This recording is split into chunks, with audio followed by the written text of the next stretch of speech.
Welcome to this explainer. If you're a parent, a teacher, or a guardian, you've probably lost a little sleep over one absolutely massive question. How in the world do we keep the next generation safe out there in the digital wild? Well, today we're looking at some fantastic source material that completely reframes how we can tackle this. We're going to explore how to actually empower young users to practice digital safety, and we're going to do it without using any of that scary, intimidating jargon that usually just makes them tune out anyway. Let's dive right in. So it really all starts right here. Think about it for a second. How do you teach cybersecurity to a child? The internet is just incredibly vast and unpredictable. As adults, we get concepts like malware, phishing, data breaches. We know the very real consequences. But try explaining all that to a 7-year-old without giving them total nightmares. We absolutely want them to be cautious and aware, for sure, but we definitely don't want to overwhelm them with a sense of dread. Because let's be honest, if we lead with fear, kids are just going to hide their inevitable mistakes from us. We desperately need a better, more approachable way to bridge this gap. And this is where a simple shift in our vocabulary changes everything.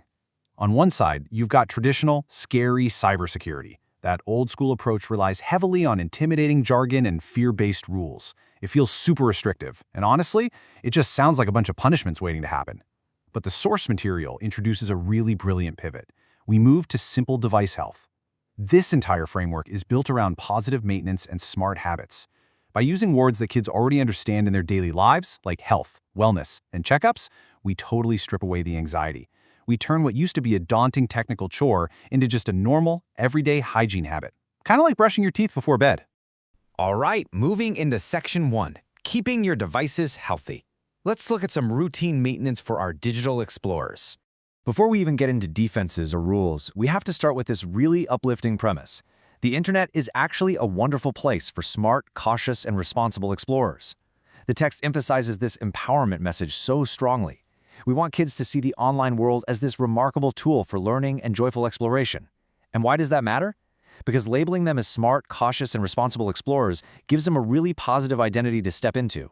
We're essentially telling them, hey, you are highly capable of navigating this world, and that builds their confidence right from the start.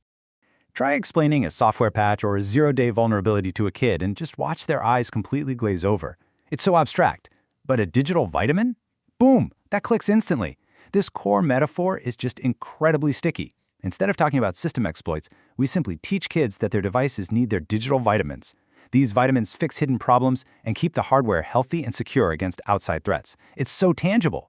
Kids already know they take their chewable vitamins to stay strong and fight off physical bugs. So now they effortlessly understand that their tablets need that exact same daily care to fight off digital bugs. Building directly on that, we introduce routine device checkups. Just like us, devices need a routine. First, they make sure the device takes its vitamins to fix problems.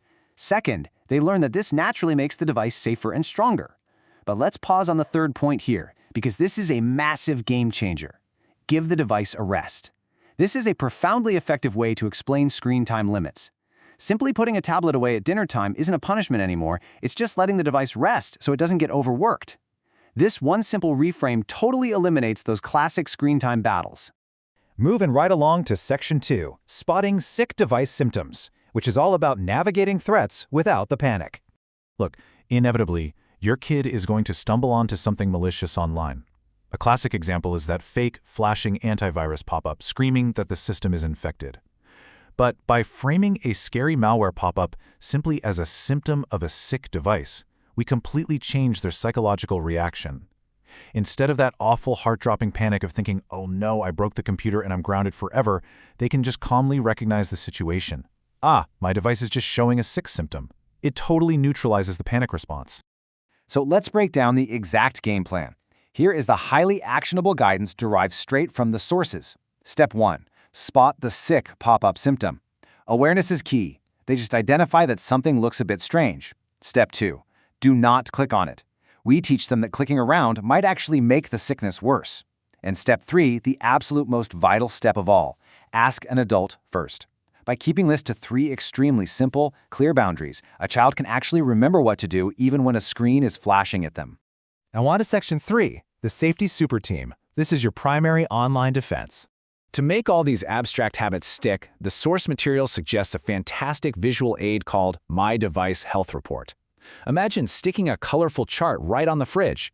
It gives kids a physical place to check a box and track when their device gets its digital vitamins and checkups. But the most crucial element here is that it firmly relies on trusted adults as the primary super team. We're teaching kids that they are never, ever alone out there in the digital wild. Consulting their parents or teachers is simply the most normal way to keep that device's health report card looking great.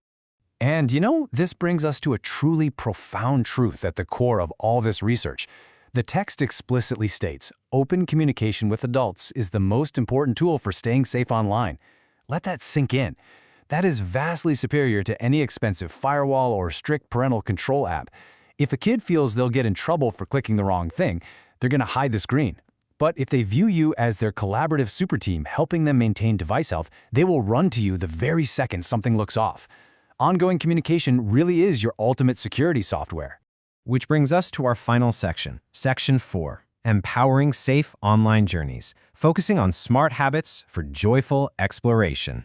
Because really, this is the ultimate goal of the entire framework. By actively replacing fear with a positive, regular routine of device health, we encourage children to consistently share their online journey with us. When kids inherently know their super team has their back no matter what, they explore the internet with a deep sense of safety and confidence.